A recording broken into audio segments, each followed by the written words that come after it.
লক্ষ্য স্থির করা, সঠিক মনোভাব, ধৈর্য এবং অধ্যবসায়। জীবন কোনো পরিকল্পনা ছাড়া কখনো স্থায়ী হয় না।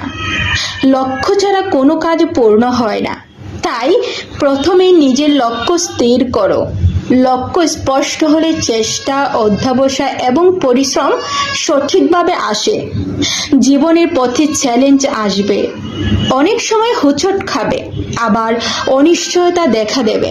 তবে যারা দৃঢ় মনোভাব ধরে রাখে তারা সব বাধা অতিক্রম করে। সবচেয়ে বড় বিপদ হলো নিজের স্বপ্নকে অপ্রয়োজনীয়ভাবে পেছনে ফেলা। সঠিক মনোভাব, ধৈর্য এবং পরিশ্রম, এই তিনটি গুণই মানুষকে জীবনের কঠিন সময় টিকিয়ে রাখে। তোমার চারপাশের মানুষের কথা শোনো, কিন্তু সবার কথা মেনে চলো না। নিজের অন্তরের কণ্ঠ, নিজের লক্ষ্য এবং নিজের নীতি অনুসরণ করো।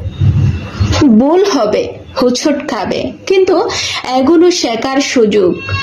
প্রতিটি ভুল তোমাকে আরো শক্তিশালী করে।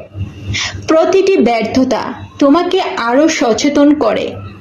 নিজের লক্ষ্যকে কাছে রাখো, পরিশ্রমে বিশ্বাস রাখো এবং ধৈর্য ধরে চেষ্টা চালিয়ে যাও। যারা চেষ্টা চালায় তারা জানে প্রতিটি বাধা অতিক্রম করে। সময়কে মূল্য দাও, নিজের শক্তি চেনো এবং প্রতিটি মুহূর্তকে কাজে লাগাও। হাল ছাড়লে কিছুই অর্জন করা যায় না। প্রতিটি ছোট প্রচেষ্টা, প্রতিটি অধ্যবসায়, প্রতিটি লড়াই সবই তোমার সাফল্যের অংশ। মনে রেখো, জীবন প্রতিদিন পরীক্ষা নেয়। নিজের সামর্থ্য, মনোবল, অধ্যবসায় এবং চরিত্রকে চেনো। ধৈর্য ধরে চেষ্টা চালিয়ে যাও। নিজের লক্ষ্যকে কখনো ভোলা যাবে না। সততা, অধ্যবসায়, ধৈর্য এবং নিজের নৈতিকতার প্রতি অটল থাকা, এই চারটি গুণই জীবনের সবচেয়ে বড় শিক্ষা। প্রতিটি লড়াই, প্রতিটি প্রচেষ্টা, প্রতিটি অধ্যবসায় সবই একদিন তোমাকে জীবনে বড় সফলতা দেবে। প্রতিটি চ্যালেঞ্জই শক্তিতে পরিণত হবে যদি তুমি হাল না ছাড়ো। সততা, পরিশ্রম, ধৈর্য এবং অধ্যবসায়, এই চারটি গুণই জীবনের প্রতিকৃত। এই চারটি গুণের মাধ্যমে তুমি নিজের জীবনের প্রতিটি বাধা অতিক্রম করতে পারবে। জীবন কখনো সহজ নয়, কিন্তু যারা অধ্যবসায় ধরে চেষ্টা করে তারা একদিন নিজের লক্ষ্য অর্জন করবে।